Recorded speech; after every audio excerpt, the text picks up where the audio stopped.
አዲሱ የዲኤችኤስ መመሪያ አይስ ከጥገኝነት ጥያቄዎች ጋር የተያዙ የማጭበርበር ክሶች በጠበቆች ላይ እንዲያጠናክር አዘዘ። የዩናይትድ ስቴትስ የሀገር ውስጥ ደህንነት መምሪያ ዲኤችኤስ ከፍተኛ የህግ አማካሪ የኢሚግሬሽንና ጉምሩክ አስከባሪ አይስ ጠበቆች ሐሰተኛ የጥገኝነት ጥያቄዎችን በሚያቀርቡ የኢሚግሬሽን ጠበቆች ላይ አስተዳደራዊ የማጭበርበር ክሶችን በከፍተኛ ሁኔታ እንዲከታተሉ ዛሬ አዘዙ። ይህ እርምጃ አስተዳደሩ ህገወጥ ስደተኞችን የማስወጣት ሂደትን ለማፋጠን የህግ ማስከበር ስራን ለማስፋፋትና በኢሚግሬሽን ዙሪያ ያለውን የህግ መዋቅር ለመፈተን እያደረገ ያለው ጥረት አካል ነው። ሲቢኤስ ኒውስ ያገኘውና ሜይ 26 የወጣው ይህ ማስታወሻ የዲኤችኤስ ዋና የህግ አማካሪ ጄምስ ፐርሲቫል ለአይስ ጠበቆች ያስተላለፉት ትዕዛዝን ያካተተ ነው። ፐርሲቫል ነባሩን የፌዴራል ጸረ ማጭበርበር ህግ በጥብቅ ለማስከበር የሚያስችሉ ጸረ ማጭበርበር ፖሊሲዎች እንዲያወጡ አዘዋል።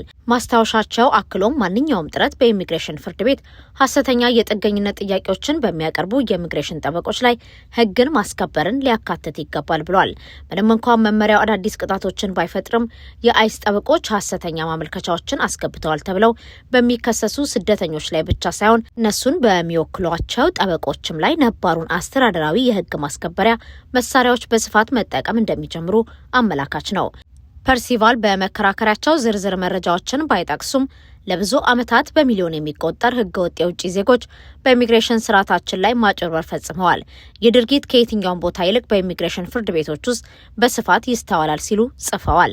የጥገኝነት ጥያቄ ለየት ያሉና ጠባብ ለሆኑ ሁኔታዎች የተዘጋጀ ቢሆንም የኢሚግሬሽን ጠበቆች ግን ከሞላ ጎደል እያንዳንዱ ህገወጥ የውጭ ዜጋ በዘሩ ወይም በፖለቲካ አመለካከቱ ምክንያት በሀገሩ ስደት ወይም ስቃይ ይደርስበታል ብለው መከራከርና እንደ መደበኛ አሰራር ወስደውታል ሲል ማስታወሻቸው ይወቅሳል። በአሜሪካ ውስጥ የጥገኝነት ጥያቄ የማቅረብ መብት ጥገኝነት ከማግኘት መብት የሰፋ ነው።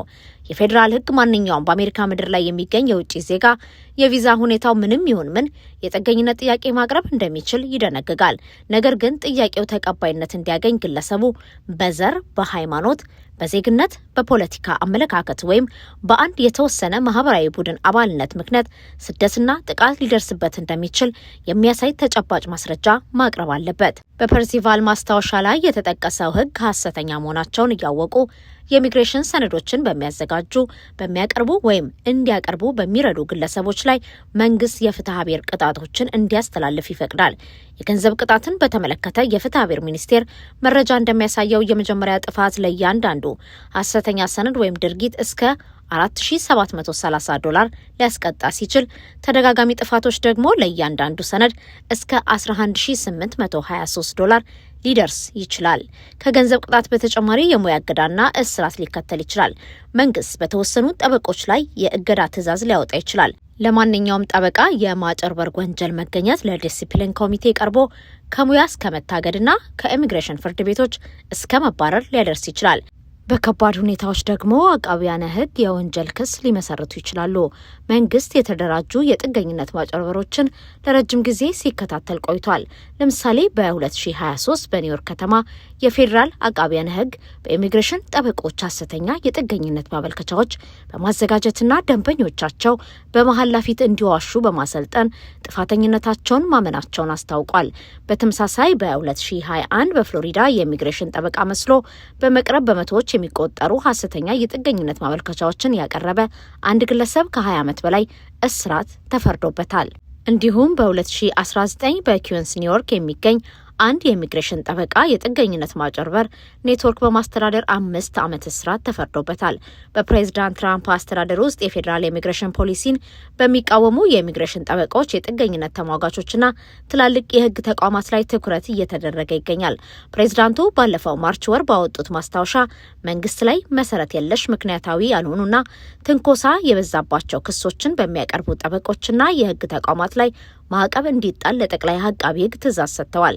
የፐርሲቫል ማስታወሻ ይህንን የፕሬዝዳንት ትራምፕን ትዕዛዝ በማንሳት አንዳንድ ጠበቆች ስደተኞችን እውነታ እንዲደብቁ ያሰለጥናሉ ሲል ይከሳል። ፕሬዝዳንት ትራምፕ እንዳብራሩት የኢሚግሬሽን ጠበቆችና ትላልቅ የህግ ተቋማት ደንበኞቻቸው የጥገኝነት ጥያቄ ሲያቀርቡ ያለፈ ታሪካቸውን እንዲደብቁ ወይም ስለ ሁኔታው እንዲዋሹ በተደጋጋሚ ይመክራሉ ሲል ፐርሲቫል ጽፈዋል። ዋይት ሀውስ በጃንዋሪ ወር ባወጣውና የአሜሪካ ሕዝብ ከወረራ መከላከል በሚለው አስፈጻሚ ትዕዛዙ መንግስት ተቀባይነት በሌላቸውና ሊባረሩ በሚችሉ የውጭ ዜጎች ላይ የኢሚግሬሽን ሕጎችን በታማኝነት እንዲያስፈጽም አሳውቆ ነበር። በሌላ በኩል የኢሚግሬሽን ጠበቆችና ተሟጋቾች አስተዳደሩ ሕጋዊ ተግዳሮቶችን ለማዳፈንና ለጥገኝነት ጠያቂዎች የሚደረገውን የህግ ውክልና ለማስፋፋት እየሰራ ነው ሲሉ ክስ ያቀርባሉ።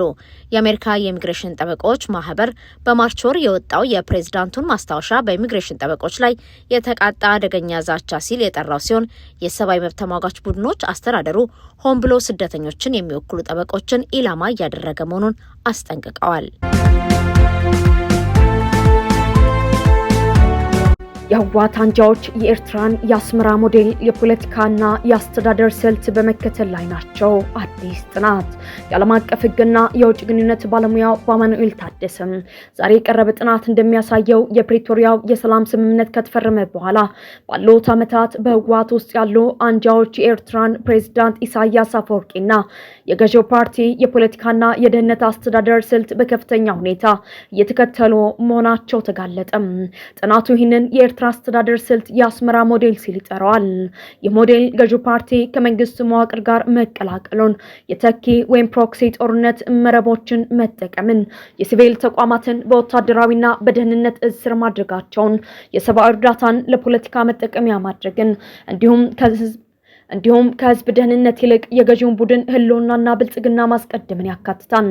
ከፕሪቶሪያው ስምምነት በኋላ ህወሓት ይህንኑ ሞዴል በትግራይ ክልል አስተዳደርና ፖለቲካዊ አሰራር ውስጥ እየደገመው መሆኑ ተመላክቷል።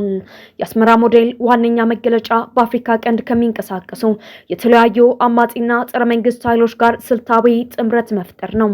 የኤርትራ መንግስት ኢትዮጵያና ሌሎች ጎረቤት ሀገራትን እንደ ሱዳን፣ ጅቡቲና የመን ለማተራመስ የተለያዩ ቡድኖችን እንደ መኢሶን፣ ኢሃፓ፣ ኦነግ፣ ኦነሽ ወዘተ በመሳሪያነት ሲጠቀም ቆይቷል። በተመሳሳይ አሁን ላይ የህወሓት አክራሪ ቡድን ቀድሞ ጥምዶ ወይም የማይነጣጠሉ ጠላቶች በሚል የፖለቲካ ቃል ይገልጸው ከነበረውና ቀንደኛ ጠላት አድርጎ ከሚቆጥረው ኤርትራ መንግስት ጋር ስልታዊ ግንኙነት ፈጥሯል። የጸረ ኢትዮጵያ ጥምረት እንደፋን ነው የተገነጠለው ኦነግ፣ ኦነአ ወይም ኦኤልኤ እና ቅማንት ዲሞክራሲያዊ ፓርቲ የመሳሰሉ ታጥቀው ከሚንቀሳቀሱ ቡድኖች ጋርም የተሳሰረ ነው። እንደ ጥናቱ ማብራሪያ ህወሓት ከኤርትራ ወታደራዊ መኮንኖችና ከሱዳን ጦር ጋር ግንኙነት ካላቸው አካላት ጋር በመቀናጀት በፖርት ሱዳን ሁለተኛውን የጥምዶ ኮንፈረንስ አካሂዷል። የአሰላለፍ ህወሓት የኤርትራ መንግስት ተላላኪና ጥበቃ ስር መግባቱን እንዲሁም ለፖለቲካ ህልውና ሲል የትግራይን ህዝብ ለበለጠ አደጋ እያጋለጠ መሆኑን የሚያሳይ ነው። በአፍሪካ ቀንድ ጂኦፖለቲካ ውስጥ ሱዳን ለአማጺ እንቅስቃሴዎች ለተኪ ታጣቂዎችና ድንበር ዘለል የጦር መሳሪያ አንጋቢዎች እንደ ጀርባ ደጀን ስታገለግል ቆይታለች። ይህንን የኤርትራን ታሪካዊ የአስመራ ሞዴል በመከተል የህወሓት ታጣቂዎች በተለይም ወታደር ሰበን የተሰኘውና በብርጋዴር ጀነራል ምግበይ ኃይሌ የምዕራብ ስር የሚገኘው ሚሊሻ በሱዳን ውስጥ እየተንቀሳቀሰ ይገኛል። ይህ ጦር ከሱዳን ጦር መሪ ጀነራል አብዱል ፈታህ አልቡርሃን ኃይሎች ጎን በመሰለፍ እንደ ቅጥረኛ ተዋጊ እየተሳተፈ ነው። ጥናቱ እንደሚያሳየው በቅርቡ በፈጣን ድጋፍ ሰጪ ኃይሎች እየተለቀቀ የቪዲዮ ማስረጃ የህወሓት ታጣቂ ቡድን ከሱዳን ጦር ጎን ሆኖ ሲዋጋ መማረኩን ያሳያል። በተጨማሪም ህወሓት በአሜሪካና በአውሮፓ ህብረት በአሸባሪነት ከተፈረጁት እንደ አልበራቢን ማሊክ ሻለቃ ከመሳሰሉ ጽንፈኛ ቡድኖች ጋር ትስስር መፍጠሩ ተጠቁሟል። ሌላው የአስመራ ሞዴል መገለጫ ሰብአዊ እርዳታን ለፖለቲካና ወታደራዊ ዓላማ ማዋል ነው። ህወሓት የፌዴራል መንግስት ለትግራይ ክልል ማህበራዊ አገልግሎቶች የመደበውን በጀትና ሰብአዊ እርዳታዎችን በማዞር ለወታደራዊ አቅም ግንባታና ለጦር መሳሪያ ግዢ እየተጠቀመበት መሆኑን ጥናቱ ያትታል። ከዚህም በተጨማሪ የህወሓት አንጃዎች የሲቪልና የፖለቲካ አስተዳደሩን ከወታደራዊ እዙ ጋር በማዋሃድ የክልሉን አስተዳደር ሙሉ በሙሉ ወታደራዊ አድርገውታል።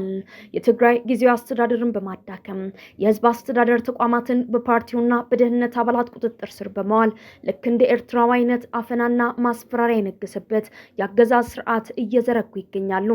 ከቅርብ ጊዜ ወዲህ ህወሓት በመላው ትግራይ የሚገኙ ትምህርት ቤቶች ከመደበኛው የትምህርት ዘመን ማብቂያ አንድ ወር አስቀድሞ ከሰኔ 1 ቀን 2018 ዓ.ም ጀምሮ እንዲዘጉ አድርጓል።